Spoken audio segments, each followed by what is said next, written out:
Bonjour à tous et je vous souhaite la bienvenue sur ce nouveau webinaire organisé par le département formation de l'Argus de l'assurance. Donc l'Argus de l'assurance, vous devez bien connaître notre magazine hebdomadaire, mais ce sont aussi des formations et comme on peut le voir sur la slide suivante, ce sont plus de 150 programmes et 400 sessions de formation proposées chaque année en présentiel ou à distance pour vous former à la fois sur vos contenus métiers avec nos formateurs experts et en présentiel ou à distance sur des thématiques variées comme la conformité et le risk management, la réglementation, la distribution, le digital, mais aussi l'assurance de personnes, l'assurance dommage.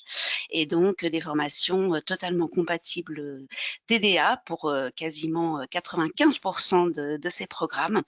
Et c'est depuis plus de 2 ans maintenant le partenaire privilégié des professionnels du courtage grâce à sa plateforme 100% digitale Visa DDA qui vous accompagne à travers votre obligation de formation de 15 heures annuelles.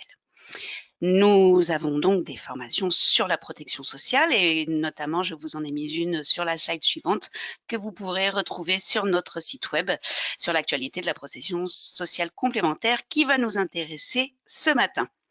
Et c'est Maître Crevaux, donc avocate au barreau de Lyon, qui exerce depuis près de 10 ans son activité en droit public et plus spécifiquement en droit de la fonction publique et gestion des ressources humaines, qui va nous accompagner ce matin pour cette intervention autour de la protection sociale des agents publics, dont le décret a été publié au journal officiel le 24 avril dernier, c'est-à-dire il y a une semaine, et ce décret définit, entre autres, les critères de sélection des organismes complémentaires et les mécanismes d'adhésion de chaque catégorie de bénéficiaires au contrat collectif.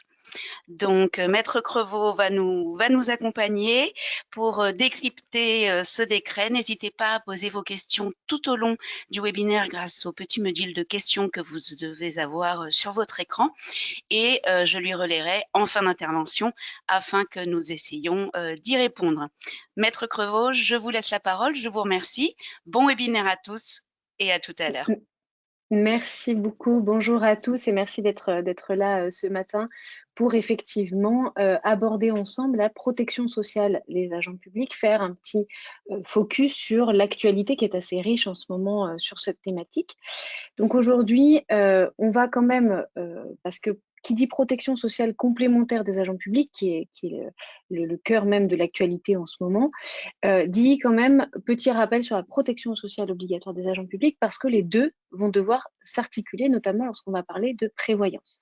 Donc je commencerai par un rappel sur les droits à congé maladie des agents publics et ensuite on abordera la protection sociale complémentaire des agents publics avec un bref rappel sur ce qui se passe actuellement et ensuite la réforme et les différents textes d'application de cette réforme qui ont été adoptés très récemment, comme on vous l'a rappelé donc en avril, dans le courant du mois d'avril.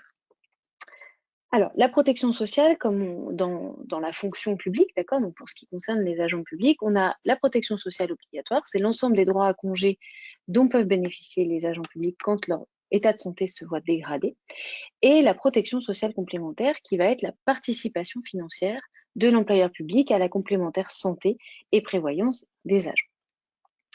La protection sociale obligatoire, donc, dans un premier temps, on a, alors dans les agents publics, hein, il faut bien faire la distinction entre les fonctionnaires et les agents non titulaires et les agents contractuels de droit public en particulier.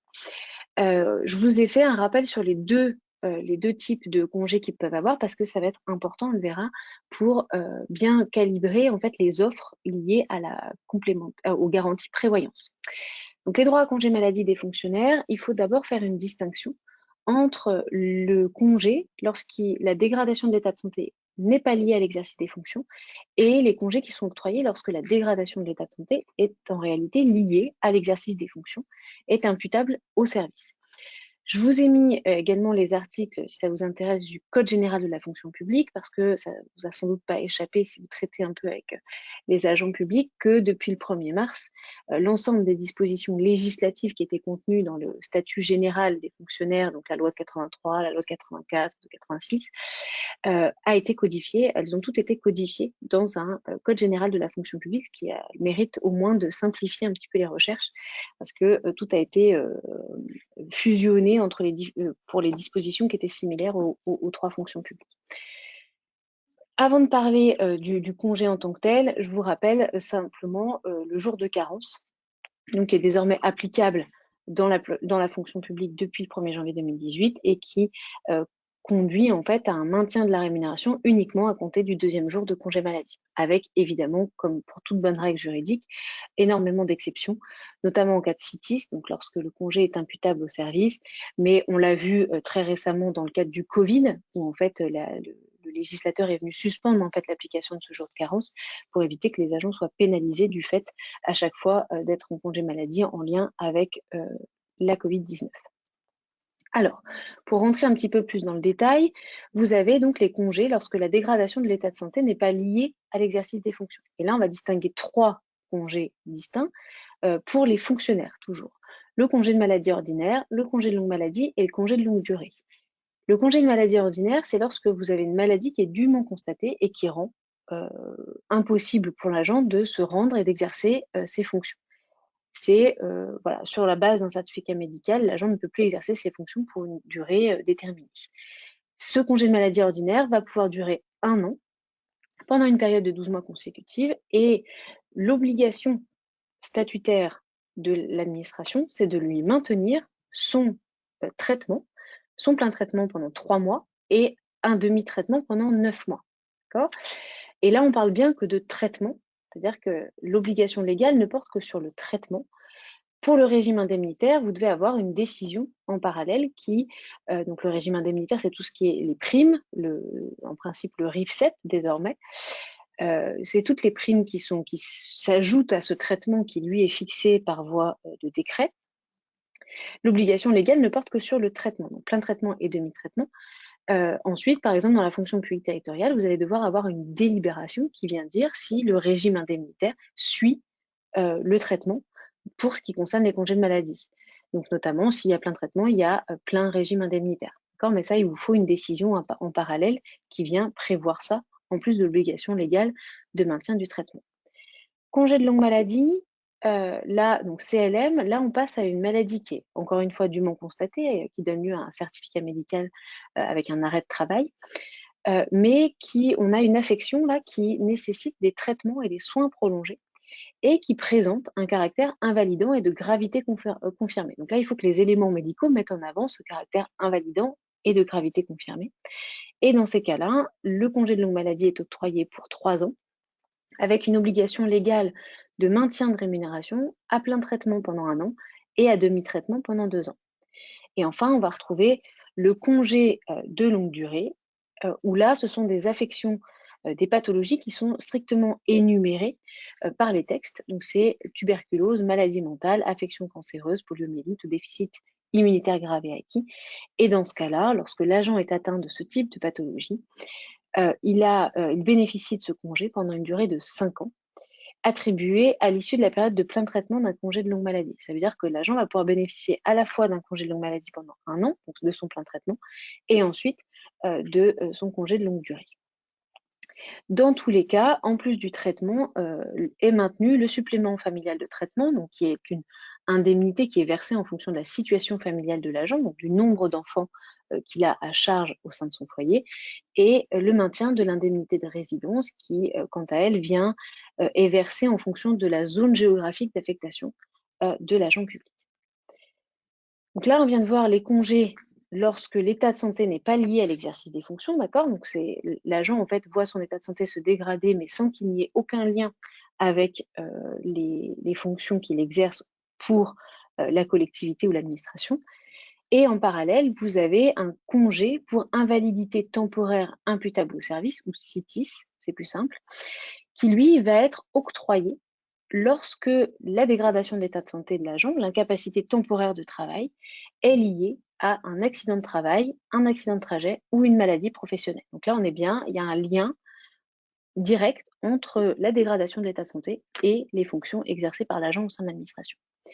Et lorsque ce CITIS, cette incapacité temporaire de travail est reconnue imputable au service, l'obligation légale de l'administration, de l'employeur public, est de maintenir le plein traitement jusqu'à ce que l'agent soit en état de reprendre son service, donc où l'amélioration de son état de santé lui permet de reprendre une activité, ou jusqu'à sa mise à la retraite. Donc c'est extrêmement protecteur pour les agents publics dès lors qu'ils se voient reconnaître l'imputabilité au service de leur pathologie.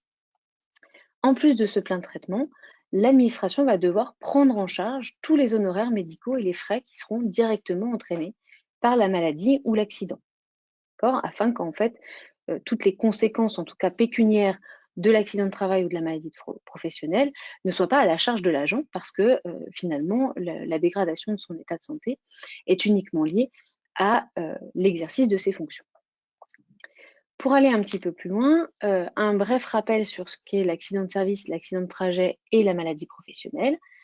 L'accident de service avec des régimes juridiques qui sont très différents et qui sont plus ou moins favorables à l'agent ou à l'administration. D'abord, l'accident de service. L'accident de service peut être reconnu lorsque il y a un accident, donc un événement subi qui intervient dans le temps et le lieu du service. D'accord ? Et lorsque cet accident survient dans le temps et le lieu du service, on a une présomption d'imputabilité au service de l'accident, c'est-à-dire que le fonctionnaire finalement a simplement à dire à l'administration, pendant mon temps de travail, donc conformément à mon emploi du temps, pendant mon temps de travail et sur le lieu d'exercice de mes fonctions, donc je suis affectée dans tel ou tel établissement, et bien pendant mon temps de travail sur mon lieu de service, j'ai subi, j'ai chuté, je me suis, je suis tombée ou d'une échelle, ou en faisant mes fonctions, eh bien vous avez une présomption d'imputabilité au service. Donc ce sera en fait à l'administration de démontrer le contraire, notamment en invoquant par exemple une faute personnelle, par exemple l'agent qui n'utilisait pas les protections nécessaires pour réaliser ses fonctions, ou de toute autre circonstance particulière détachant l'accident du service. D'accord ? Donc présomption d'imputabilité pour tous les accidents, donc les événements soudains qui surviennent dans le temps et le lieu du service. En parallèle, nous avons l'accident de trajet. L'accident de trajet, c'est celui qui va être c'est l'accident qui est reconnu imputable au service lorsque le fonctionnaire en apporte la preuve, lorsqu'il se produit sur le parcours habituel entre le lieu où il travaille et sa résidence, ou alors son lieu de restauration, et pendant la durée normale pour l'effectuer. C'est-à-dire que le trajet qui va pouvoir donner lieu, s'il y a accident, à la reconnaissance de l'imputabilité au service de la dégradation de l'état de santé, est celui qui se trouve entre la résidence principale ou le lieu de restauration et le lieu où s'accomplit le service. Et donc là, c'est le fonctionnaire qui doit en apporter la preuve, c'est-à-dire que c'est au fonctionnaire de démontrer que l'accident est bien survenu entre ces deux lieux, et en plus qu'il a mis la durée normale pour l'effectuer et qu'il n'y a aucun fait personnel ou toute autre circonstance particulière qui permettrait de détacher l'accident du service, notamment tout ce qui est les détours qui pourraient être effectués pour des raisons personnelles par l'agent lorsqu'il se rend au travail. Donc accident de service, accident de trajet, et enfin maladie professionnelle. Alors là, la maladie professionnelle, c'est un peu plus, pas complexe, mais il y a différentes hypothèses qu'il faut envisager. D'abord, dans la fonction publique, c'est assez récent, les textes font désormais référence au tableau visé par le Code de la sécurité sociale. C'est-à-dire qu'avant, il n'y a pas très longtemps, l'administration ne pouvait pas se fonder sur les tableaux du Code de la sécurité sociale pour accorder ou surtout refuser le bénéfice d'une maladie professionnelle. Désormais, c'est le cas. C'est-à-dire que toutes les maladies vont être présumées imputables au service lorsqu'elles remplissent les conditions mentionnées dans les tableaux du Code de la sécurité sociale. Donc, le type de pathologie, les missions qui peuvent donner lieu à ce type de maladie, la durée d'exposition, le délai de prise en charge, bref, dès lors que l'intégralité des conditions qui sont visées par les tableaux la sécurité sociale sont remplies, eh bien, il y a présomption de maladie professionnelle et donc ce sera à l'administration d'essayer de démontrer le contraire si c'est possible. Ça, c'est la première hypothèse, c'est celle dans laquelle on remplit toutes les conditions, c'est simple, il y a un tableau qui correspond à la maladie dont est affecté l'agent et on en remplit toutes les conditions. Dans l'hypothèse où l'une des conditions n'est pas remplie, ça ne signifie pas que la maladie ne peut pas reconnaître comme étant imputable au service. En réalité, si l'une des conditions n'est pas remplie, la maladie peut être reconnue imputable au service lorsque le fonctionnaire démontre qu'elle est directement causée par l'exercice des fonctions. Sous-entendu, ça va être à l'inverse de la présomption.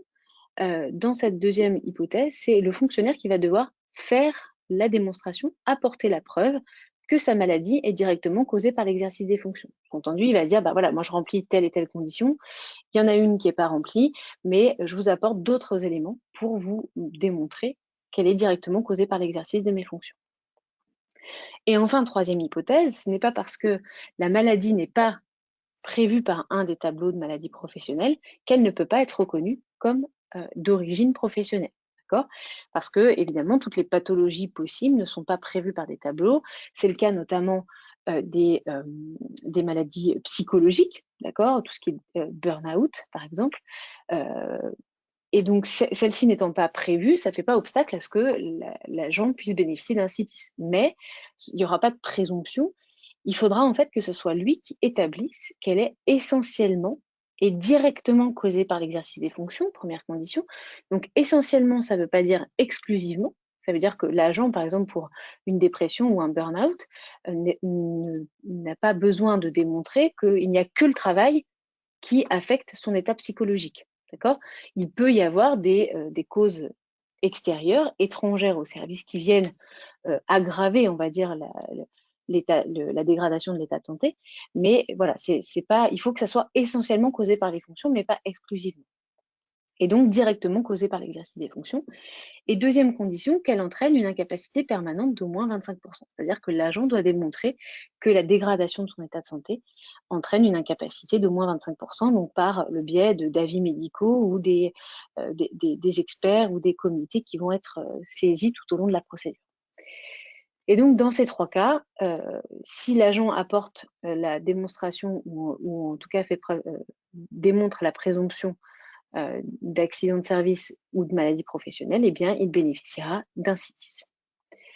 Très rapidement ensuite, pour être un peu exhaustif sur les droits à congé maladie, les droits à congé maladie des agents contractuels. Donc, tout ce qu'on vient de voir, CLM, CMO, CLD, donc congé de longue maladie, congé de maladie ordinaire et congé de longue durée, et le CITIS, ce sont uniquement pour les agents titulaires, donc les fonctionnaires.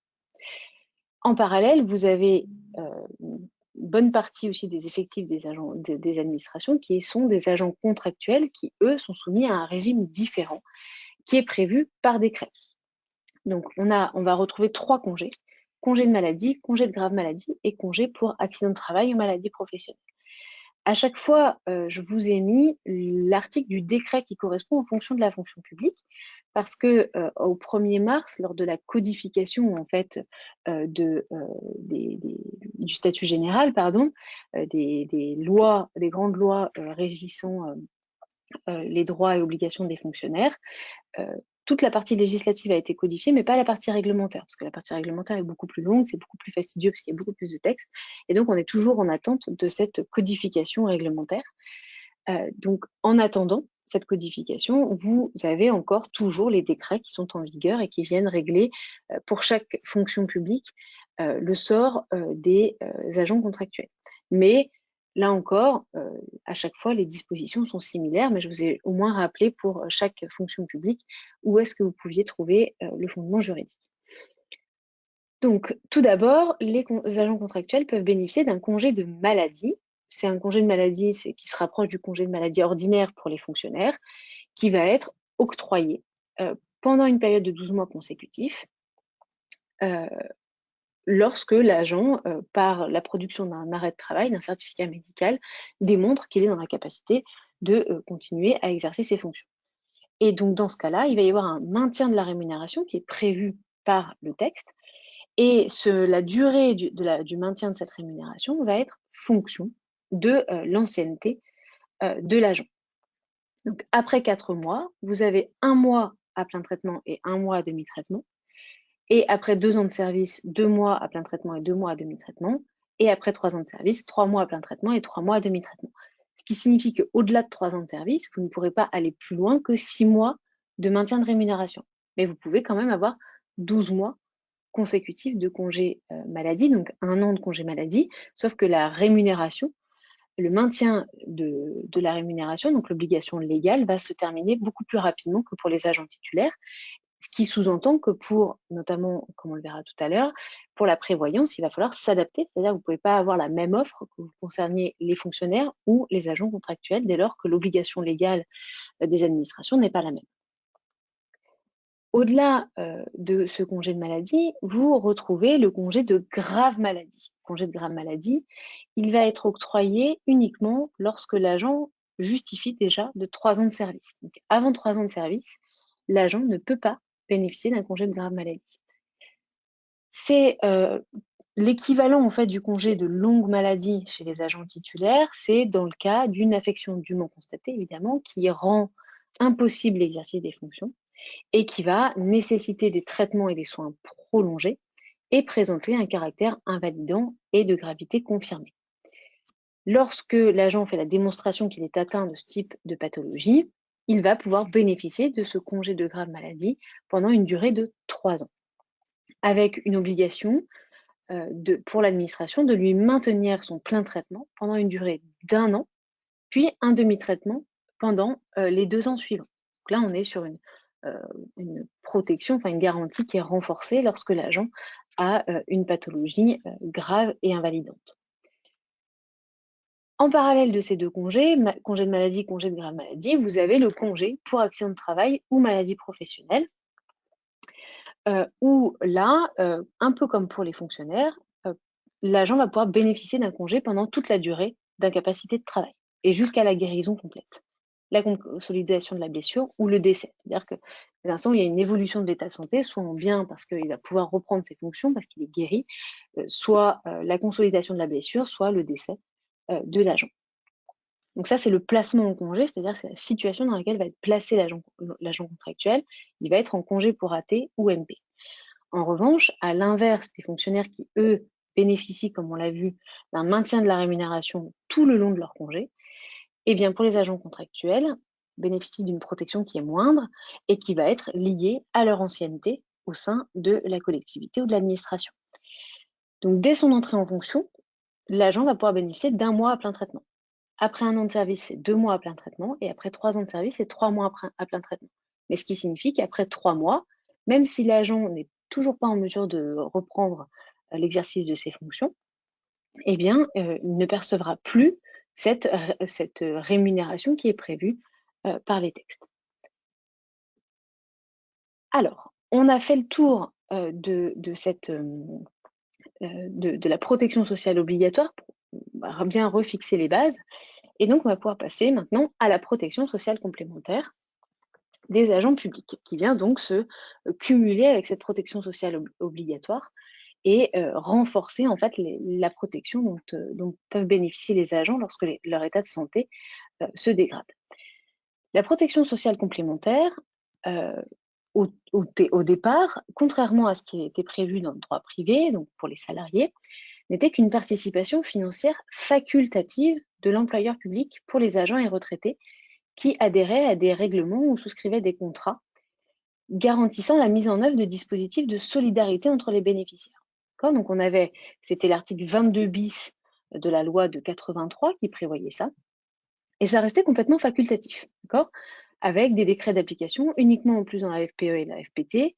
La FPH, ça restait régi par l'article de la loi 44 de la loi du 9 janvier 86, et donc c'était au bon vouloir des administrations. Vous aviez des administrations qui participaient financièrement à la santé et ou à la prévoyance, d'autres administrations qui ne prévoyaient aucune participation.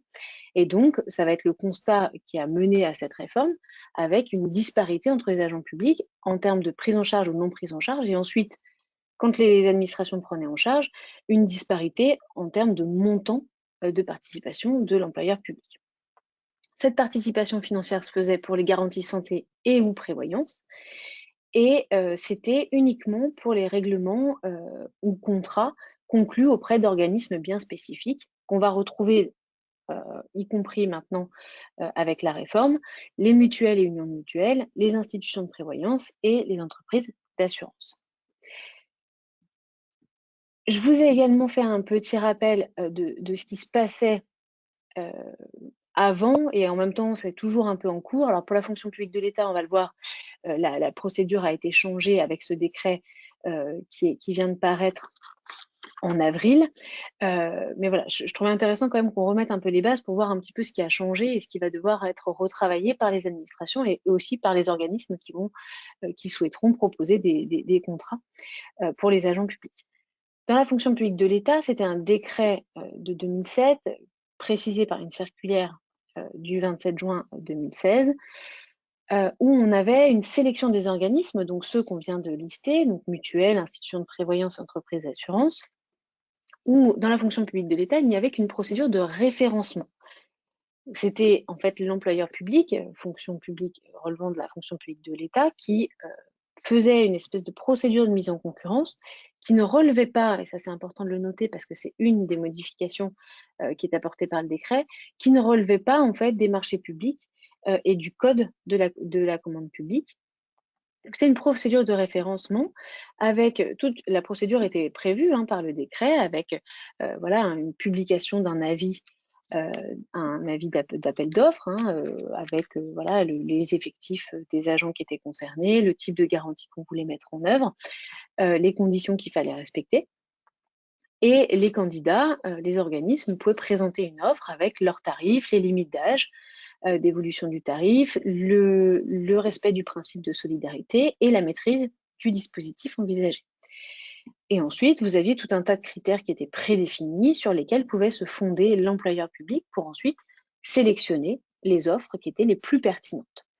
Et une fois que cette procédure était aboutie, que l'employeur public avait sélectionné les organismes proposant les contrats les plus pertinents, une convention était conclue entre l'administration et l'organisme pour une durée de 7 ans. Et ensuite, il y avait toute une information des agents publics qui permettait ensuite à chaque agent public de souscrire ou non un contrat auprès de l'organisme sélectionné. Et ensuite, l'organisme sélectionné informait l'administration, l'employeur public, pour obtenir la participation financière correspondante. On avait une petite distinction entre la fonction publique de l'État et la fonction publique territoriale, parce que la fonction publique territoriale, et c'est donc toujours en vigueur actuellement, ce décret du 8 novembre 2011, même si on a là aussi un décret qui a été adopté en avril également, un décret du 20 avril qui est venu préciser un certain nombre de choses suite pour la mise en œuvre de la réforme. Mais dans la fonction publique territoriale, on avait 2 procédures. On avait la convention de participation qui renvoyait un peu à la procédure de référencement, donc avec une mise en concurrence, avec voilà une présentation par l'administration de ce qu'elle attendait, des effectifs des agents qu'elle voulait couvrir, et des critères prédéfinis pour sélectionner les offres présentées par les organismes, et la conclusion d'une convention pour une durée de 6 ans. Et en parallèle de cette convention de participation, vous aviez également une procédure de labellisation, label délivré par des prestataires. Donc vous aviez l'autorité de contrôle prudentiel et de résolution qui octroie des labels qui habilitent des prestataires qui ensuite délivraient les labels sur demande au regard des principes de solidarité listés par le décret et relatifs aux garanties en matière de risques portant atteinte à l'intégrité physique de la personne ou liée à la maternité, d'une part, et d'autre part, l'incapacité, l'invalidité et le décès. Et lorsque l'organisme obtenait le label pour le contrat proposé, eh bien, les agents avaient juste à conclure un contrat, souscrire un contrat avec ces organismes pour ensuite bénéficier de la participation financière de leur employeur territorial. D'accord ? En fait, la procédure de labellisation permettait limitait en fait l'action de la charge de travail pour l'employeur territorial, dans la mesure où tout se faisait au niveau du label et l'agent avait ensuite juste à choisir un contrat qui avait obtenu cette labellisation, label qui était accordé pour une durée de 3 ans. Et donc ça, c'était voilà, tout ce qui était en vigueur, fonction publique de l'État, fonction publique territoriale. Et donc, va intervenir la loi de transformation de la fonction publique, où l'article 40 est venu habiliter le gouvernement à prendre par ordonnance toute mesure qui relevait donc normalement du domaine de la loi et visant à redéfinir la participation des employeurs, donc les employeurs publics, au financement des garanties de protection sociale complémentaire. Suite à cet article 40, le gouvernement devait donc adopter une ordonnance pour réformer la protection sociale complémentaire. Et donc ça s'est passé en plusieurs étapes, avec d'abord un constat en fait en décembre 2018, donc même avant l'intervention de la loi de transformation de la fonction publique, constat dont on a déjà parlé au tout début, avec les inspections générales des affaires sociales, des finances et de l'administration, qui ont réalisé un diagnostic sur quelle était en fait la protection sociale complémentaire au sein des 3 fonctions publiques. Donc voir un petit peu comment était mise en œuvre cette protection sociale complémentaire. Et c'est là que voilà, on s'est rendu compte déjà de la disparité entre les régimes applicables, parce qu'on n'avait pas les mêmes règles, FPE, FPT, FPH. Et puis en plus, comme c'était laissé à la libre appréciation de chaque employeur, il y a une disparité entre chaque fonction publique, au sein de chaque fonction publique, entre chaque employeur. Entre les garanties, est-ce qu'il y avait participation ou non? Est-ce que la participation financière concernait la prévoyance et ou la santé? Et ensuite, en termes de montants, c'est-à-dire qu'on se retrouvait avec des montants, notamment au sein de la FPE, qui pouvaient varier de quelques euros à peine par mois à quelques dizaines d'euros dans la fonction publique territoriale, notamment. Donc vraiment une grande disparité et donc un constat, un conseil, des préconisations en tout cas pour essayer de réformer, pour homogénéiser la protection sociale complémentaire de l'ensemble des fonctions publiques.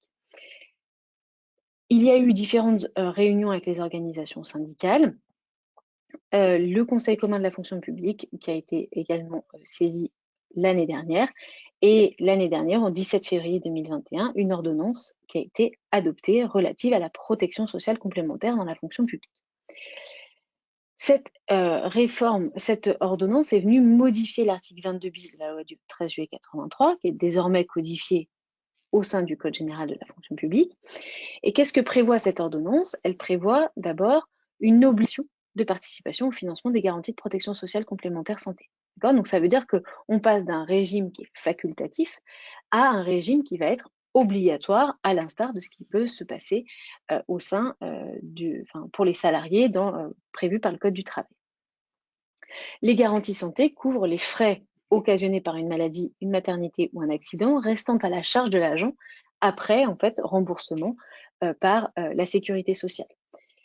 Et cette obligation de participation au financement des garanties de protection sociale complémentaire santé doit couvrir les garanties qui sont au minimum celles visées par le 2 de l'article L911-7 du Code de la sécurité sociale, qu'on aura l'occasion de décrire un peu plus tard.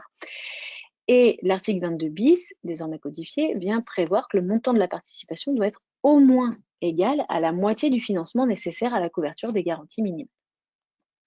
Donc, obligation de participation de l'employeur public pour ce qui est la garantie santé.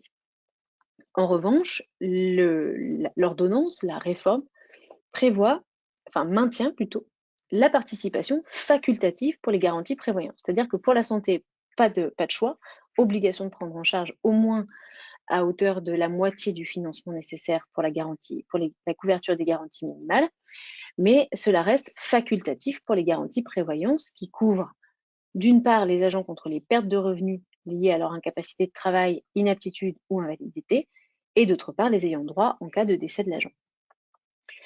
Une fois qu'on a dit ça, pour les garanties santé et prévoyance, il faut savoir que l'ordonnance prévoit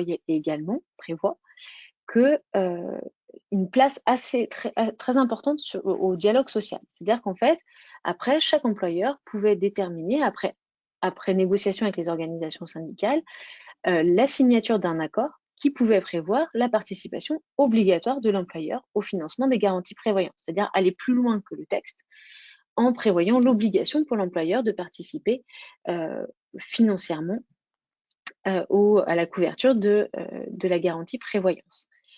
Mais cet accord pouvait également prévoir la souscription obligatoire des agents à tout ou partie des garanties que le contrat collectif comporte. C'est-à-dire que là, le principe qui est mentionné à l'article 22 bis de la loi de 83, c'est vraiment une adhésion, une souscription facultative de l'agent. C'est-à-dire que l'employeur doit prendre en charge, mais l'agent peut très bien ne pas souscrire le contrat qui a été sélectionné par son employeur.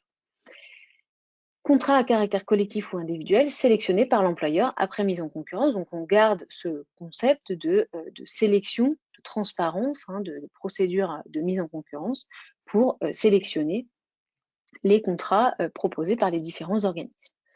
Donc ça, c'est ce qu'a mis en place l'ordonnance du 17 février 2021, avec une spécificité pour la fonction publique territoriale qui est important de noter, parce que si l'article 22 bis prévoit une participation obligatoire pour la santé et facultative pour la prévoyance, et bien pour la fonction publique territoriale, les négociations sont allées plus loin parce que la participation est obligatoire pour l'employeur, pour les garanties santé et pour les garanties prévoyance. D'accord ? Les articles prévoient l'éligibilité des contrats labellisés ou bénéficiant d'une convention de participation. Donc, on renvoie en fait au même système qui était prévu antérieurement par les décrets avec ces deux types de procédures, la labellisation ou la convention de participation. On prévoit également les garanties santé qui sont couvertes. Donc là, pas de distinction avec ce qui est prévu de manière générale. Les garanties qui sont couvertes sont au moins celles définies par le Code de la sécurité sociale. Et ensuite, on a, et c'est ce qu'on va pouvoir voir juste après, des montants qui vont être fixés par décret et en deçà desquels ne va pas pouvoir aller l'employeur territorial. C'est-à-dire que la participation financière aux garanties santé ne pourra pas être inférieure à la moitié d'un montant de référence et la participation financière aux garanties prévoyance ne pourra pas être inférieure à 20% d'un montant de référence également. D'accord ? Et enfin, spécificité de la fonction publique territoriale, le texte impose un débat sur les garanties accordées aux agents dans les 6 mois suivant le renouvellement général des assemblées délibérantes. Ça, ce sont donc les grands principes qui ont été fixés par l'ordonnance du 17 février 2021. Et il faut quand même s'attarder un petit peu sur l'entrée en vigueur de la réforme, parce que ça n'a pas été une entrée en vigueur le 17 février 2021, date à laquelle est intervenue l'ordonnance. Évidemment, ça se fait de manière progressive. Donc, l'ordonnance du 17 février 2021 déjà prévoyait une entrée en vigueur de l'ordonnance au 1er janvier 2022, donc uniquement finalement depuis quelques mois. Et ensuite, on a une distinction entre les différentes fonctions publiques. Dans la fonction publique de l'État, c'est là où c'est allé le plus rapidement, c'est qu'à partir depuis le 1er janvier 2022, on pourrait mettre, les agents bénéficient du remboursement d'une partie du montant de leur cotisation. C'est-à-dire que à compter du 1er janvier 2022, les employeurs de l'État vont devoir mettre en œuvre la procédure de mise en concurrence pour sélectionner le contrat auquel ils souhaitent participer et qui pourra être proposé aux agents. Et dans l'attente de la sélection du contrat, eh bien, pour que les agents bénéficient quand même de cette protection sociale complémentaire à minima, eh bien, il y a un remboursement qui va se faire au profit des agents d'une partie du montant de leur cotisation. Ça, c'est au 1er janvier 2022. Au 1er janvier 2024, vous avez l'entrée en vigueur de l'obligation de participation financière aux garanties santé au moins égale à la moitié du financement nécessaire aux garanties minimales. Entendu, là, il faut qu'au 1er janvier 2024, tous les employeurs aient mis en place la procédure de mise en concurrence et qu'ils puissent proposer des contrats avec cette obligation de participation financière, avec la prise en charge à hauteur d'au moins la moitié du financement nécessaire pour les garanties minimales. Dans la FPH, tout doit rentrer en vigueur au 1er janvier 2026, donc c'est celle qui est le plus loin. Donc ça, les employeurs vont être soumis à cette obligation que dans 4 ans. Pour la FPT, c'est également progressif. D'abord, comme on l'a vu tout à l'heure, il y a une obligation de débat sur les garanties accordées aux agents dans les 6 mois suivant le renouvellement général des assemblées délibérantes. Or, vous vous rappelez qu'au mois de juin dernier, donc l'année dernière, il y a eu les élections municipales. Donc, dans les 6 mois suivants, l'ensemble des assemblées délibérantes devaient débattre sur les garanties accordées aux agents, ce qui amenait grosso modo à début 2022. Donc, depuis là quelques mois, toutes les collectivités territoriales, les établissements publics ont dû débattre sur les garanties accordées aux agents, c'est-à-dire faire le point finalement sur ce qui a été mis en place au sein de l'employeur et ce qui va advenir ensuite lié notamment à la réforme.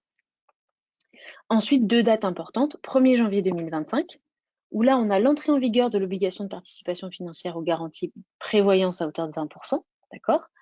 D'abord, ça va concerner la prévoyance.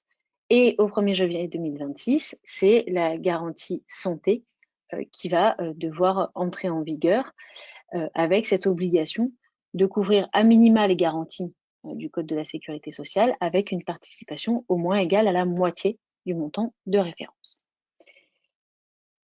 Voilà pour ce que prévoyait l'ordonnance du 17 février 2021 et son entrée en vigueur progressive. On passe désormais à la mise en œuvre de la réforme de la protection sociale complémentaire avec les différents décrets qui sont parus depuis quelques jours et voire quelques mois.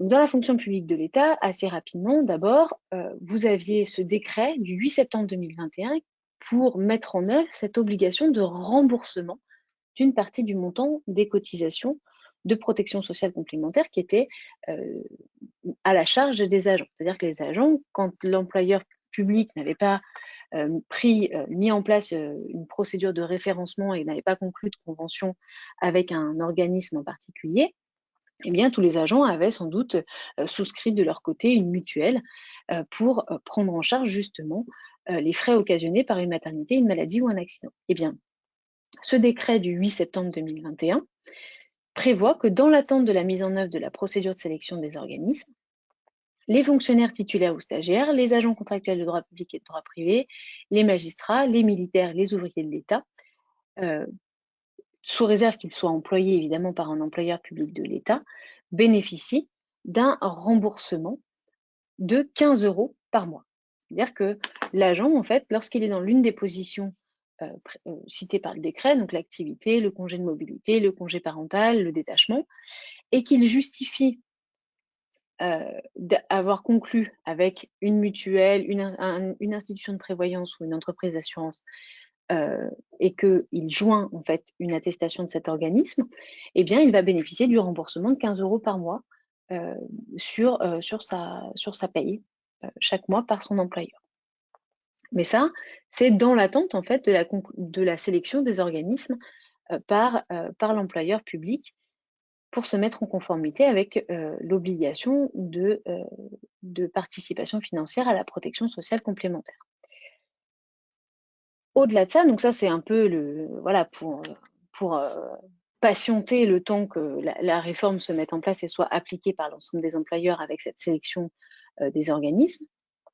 Et donc en parallèle, vous avez eu un accord interministériel du 26 janvier 2022 relatif à la protection sociale complémentaire en matière de santé. D'accord ? Il devrait y en avoir un bientôt prochainement sur la prévoyance. Pour l'instant, il n'y a que le volet santé qui a été adopté. Et pour cause, dans la fonction publique de l'État, vous n'avez qu'une obligation pour l'instant en matière de santé, la participation aux garanties prévoyance restant, je le rappelle, facultative. Cet accord interministériel, il est issu des négociations entre les organisations syndicales représentatives dans la fonction publique de l'État, donc c'est CGT, CFDT, UNSA, fonction publique, Force ouvrière, et l'État employeur, qui était représenté par la ministre de la Transformation et de la fonction publique. Et donc, ces négociations ont porté sur le champ d'application et les modalités de mise en œuvre du nouveau régime. Donc, c'est-à-dire que vous aviez l'ordonnance qui prévoit tout un tas de principes généraux, eh bien, il y a eu une négociation pour voir comment on met en œuvre ces principes généraux, est-ce qu'on va plus loin ou pas, et comment enfin voilà, sur son champ d'application et sa mise en œuvre pratico-pratique. Et ça avait vocation à déterminer ce qui allait succéder au dispositif temporaire de remboursement qu'on vient de voir de 15 € par mois et au dispositif de référencement qui était initialement prévu, comme on l'a vu également. Et cet accord interministériel que vous trouvez sur Internet, vous le trouvez sur Légifrance ou Journal officiel, cet accord interministériel a porté notamment sur la garantie dans le cadre de contrats adhésion obligatoire. Donc là, on a bien négocié sur le fait que les agents étaient obligés d'adhérer au contrat et qui prévoit un socle de couverture santé identique à tous les agents de l'État, pour pas qu'il y ait des divergences finalement entre les différents types d'établissements publics, par exemple, de l'État. Il y a eu une négociation également sur des garanties qui sont supérieures au minima de la sécurité sociale. Donc l'ordonnance renvoyait aux garanties minimales de l'article 911-7 du Code de la sécurité sociale. L'accord va plus loin. De la même manière, il va plus loin sur les bénéficiaires de cette protection sociale. Évidemment, il y a les agents et leurs ayants droit, mais également, on va pouvoir viser les retraités, les veufs et les orphelins. En termes de bénéficiaires également, ça va pouvoir être étendu aux agents en congé parental, en congé pour raison de santé et en congé de proche aidant. Et vous avez également une négociation qui a porté sur un principe de solidarité renforcé entre les actifs, mais aussi au profit des retraités. Et cet accord interministériel, il a fallu quand même, parce que là c'était juste une négociation entre l'employeur et les organisations syndicales, et pour lui donner une force juridique, vous avez un décret qui a été adopté le 22 avril 2022, donc c'est tout récent, qui vient en fait transposer les différents points de négociation qui ont lieu, qui ont été retranscrits dans l'accord interministériel. D'accord ? Et donc là, je vous ai remis les différents apports de ce décret avec les bénéficiaires. Donc déjà, c'est les agents de droit public et de droit privé des administrations de l'État, des autorités administratives indépendantes, des autorités publiques indépendantes et des établissements publics de l'État. Cela concerne les bénéficiaires actifs, donc ce qui est les fonctionnaires civils, les agents contractuels de droit public et les ouvriers de l'État. L'obligation d'adhésion, donc ça c'est très important, c'est-à-dire qu'en fait le décret prévoit que les agents sont obligés d'adhérer au contrat qui va être sélectionné par leur employeur public, avec évidemment, comme ça peut se faire dans le droit privé, des exceptions, des exceptions qui sont listées par le décret, et la possibilité d'adhésion des retraités et des ayants droit. Ça, c'est pour les bénéficiaires. Ensuite, le décret prévoit également comment, en fait, les contrats collectifs vont être négociés et passés, conclus. Donc d'abord, on reste sur les mêmes principes, il y en a certains qui sont restés quand même en place. Ce sont les contrats qui sont souscrits auprès des organismes suivants, donc les mutuelles ou unions, les institutions de prévoyance et les entreprises d'assurance. Exactement comme ce qu'il y avait avant, donc là-dessus, rien ne change.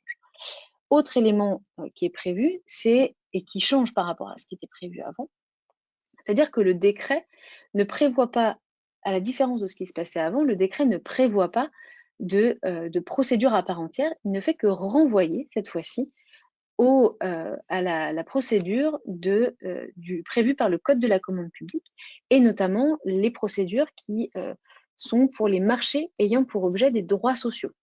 Donc c'est des procédures qui sont adaptées, où en fait on va grosso modo retrouver exactement les mêmes principes que ceux qui étaient visés par le décret, mais là en faisant référence directement au Code de la commande publique. Une fois cette procédure suivie, vous avez c'est conclu, les contrats est conclu pour une durée maximale de 6 ans. Les garanties couvertes, alors là, c'est là où on a encore une imprécision, c'est que le décret renvoie à un arrêté des ministres chargés de la fonction publique et du budget qui, sauf erreur de ma part, n'a pas encore été adopté. Mais évidemment que le décret renvoie encore une fois au minimum aux garanties définies par le Code de la sécurité sociale, même si l'accord interministériel a prévu quand même des éléments qui sont supérieurs en principe aux garanties prévues par le Code de la sécurité sociale. Enfin, on a un principe qui est mis en place, c'est la question des cotisations des bénéficiaires actifs. Tout le décret prévoit en fait les modalités selon lesquelles on va calculer, déterminer les cotisations, et donc en fonction de ces cotisations, déterminer la part de financement qui va être prise en charge par l'employeur public. Et là, la cotisation des bénéficiaires actifs, il faut retenir qu'elle est déterminée par référence à une cotisation d'équilibre. La cotisation d'équilibre, qu'est-ce que c'est? C'est le coût total mensuel du financement des garanties non optionnelles prévues pour l'ensemble des bénéficiaires actifs, plus le coût mensuel des dispositifs de solidarité. Donc, cotisation d'équilibre, c'est l'addition entre le coût total mensuel du financement des garanties non optionnelles et le coût mensuel des dispositifs de solidarité. Une fois qu'on trouve cette cotisation d'équilibre, on va avoir la cotisation qui va être décomposée en 3 parts. La part acquittée par l'employeur, qui va être 50% de la cotisation d'équilibre, donc la cotisation de l'agent, des bénéficiaires, elle est décomposée en 3 parts, donc une part acquittée par l'employeur qui, elle, est déterminée en fonction de cette cotisation d'équilibre qu'on vient de déterminer. Ensuite, on a une part individuelle forfaitaire, qui est là encore une fraction de la cotisation d'équilibre qui va être fixée par arrêté, et on attend encore l'arrêté qui devrait intervenir. Et enfin, troisième part de cette cotisation qui va être payée par le bénéficiaire actif, c'est la part individuelle solidaire, qui, elle, va être fixée en appliquant un coefficient à la rémunération brute du bénéficiaire. Sous-entendu, plus vous allez gagner une rémunération importante, plus la part individuelle solidaire va être importante par rapport à celui qui gagnera une rémunération inférieure. Ça, c'est pour la fonction publique de l'État, donc un décret du 22 avril 2022 qui vient retranscrire en fait tout ce qui avait été prévu par l'accord interministériel, mais qui reste encore à préciser par l'intervention de différents arrêtés, notamment sur les garanties couvertes et la définition plus précise de la cotisation d'équilibre qui permet de déterminer la cotisation des bénéficiaires actifs. Dans la fonction publique territoriale aussi, il y a eu un décret qui est intervenu, donc juste un peu avant, du 20 avril 2022, relatif aux garanties de protection sociale complémentaire et qui vient préciser en fait les garanties minimales au titre de la couverture prévoyance et la précision des montants de référence. Parce que vous vous souvenez, ce qu'on a dit tout à l'heure, c'est que l'ordonnance est venue dire vous allez devoir participer pour la prévoyance et pour la santé et vous allez devoir intervenir à hauteur d'une partie d'un montant de référence. Donc, il fallait qu'il y ait un décret qui vienne déterminer ce montant de référence pour pouvoir déterminer l'obligation des agents, des employeurs publics territoriaux. Alors, ces choses faites, du coup, avec ce décret du 20 avril 2022 qui vient lister d'abord les garanties de prévoyance. Qu'est-ce qu'on entend par garantie minimale au titre de la couverture prévoyance? Et là, il faut faire la distinction entre les fonctionnaires qui sont affiliés à la CNRACL et les agents qui relèvent du régime général. Les principes sont grosso modo les mêmes. Je vous ai remis dans les slides, vous aurez accès au support de présentation en PDF.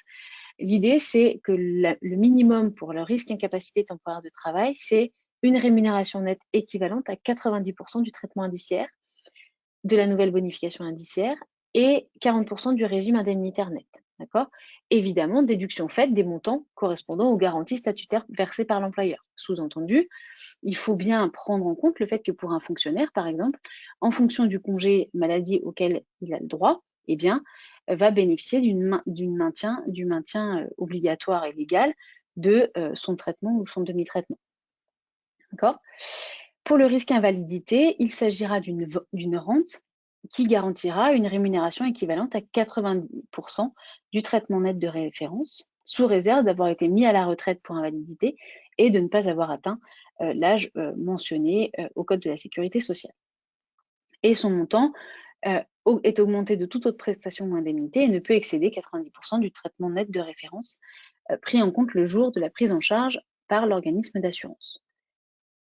Pour les agents affiliés au régime général, c'est exactement la même chose, mais sauf qu'on ne fait pas référence au même type de congé ou au même type de disponibilité, mais on reste sur les montants de rémunération nette équivalents à 90% du traitement indiciaire et 40% du régime indemnitaire.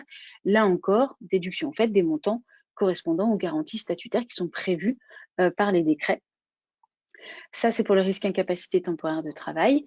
Et pour le risque invalidité, là encore, c'est une rente qui doit garantir une rémunération équivalente à 90% du traitement net de référence.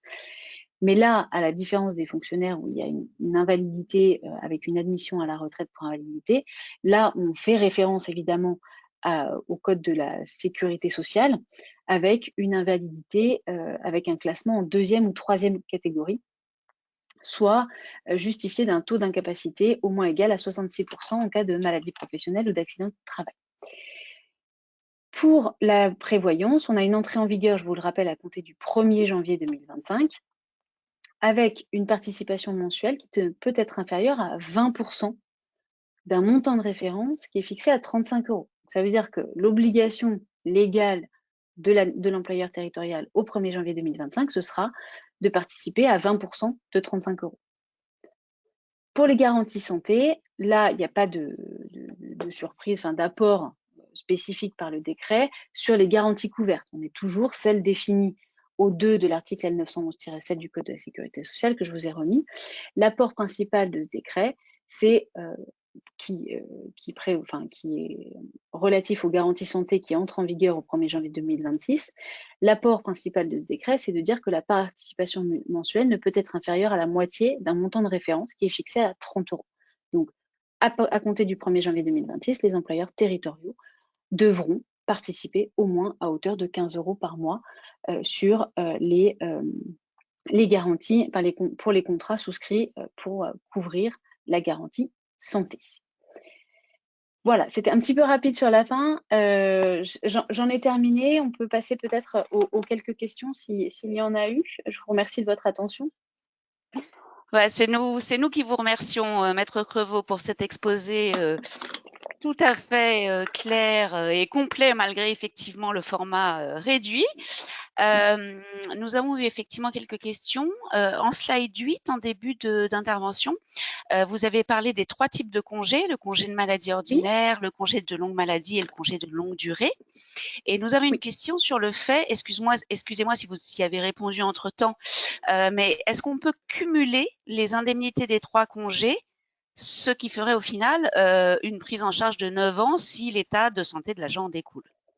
Non, parce qu'en fait, à chaque fois, l'un va venir se substituer à l'autre. C'est-à-dire que le congé de maladie ordinaire, lorsque vous allez demander un congé de longue maladie, le congé de longue maladie, s'il est octroyé, il va démarrer au premier jour du congé de maladie ordinaire. Ça veut dire que le congé de maladie ordinaire va se transformer a posteriori en congé de longue maladie. Pourquoi? Pour en fait permettre à l'agent de bénéficier tout de suite de son plein traitement pendant 1 an. D'accord? D'accord. À chaque fois, le congé de longue maladie va se substituer au congé de maladie ordinaire ou le congé de longue durée va se substituer au congé de maladie ordinaire.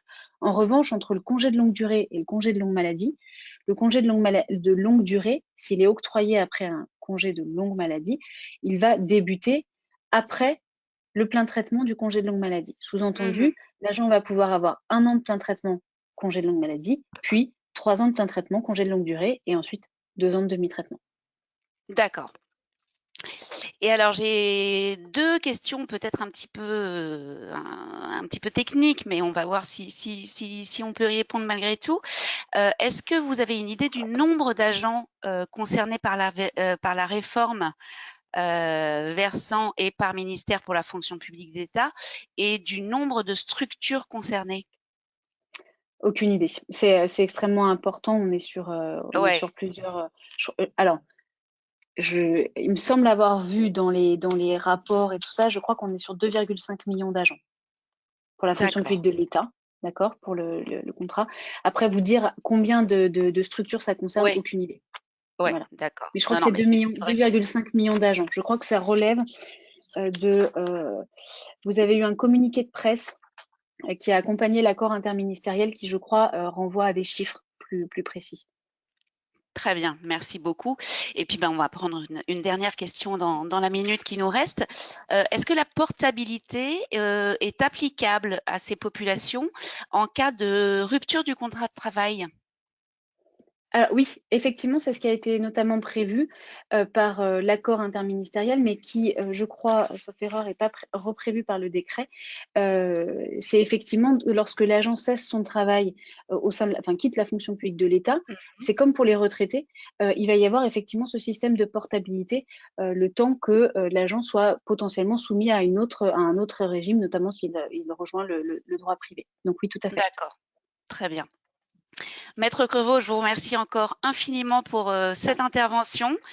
Merci à tous d'avoir participé. Vous étiez nombreux avec nous aujourd'hui. Je vous souhaite à tous un très bon appétit et je vous donne rendez-vous très prochainement pour un nouveau webinaire de l'Argus de l'assurance. Très bonne journée. Merci, Maître Merci, très Crevaux. bonne journée. Au revoir. Merci, au revoir.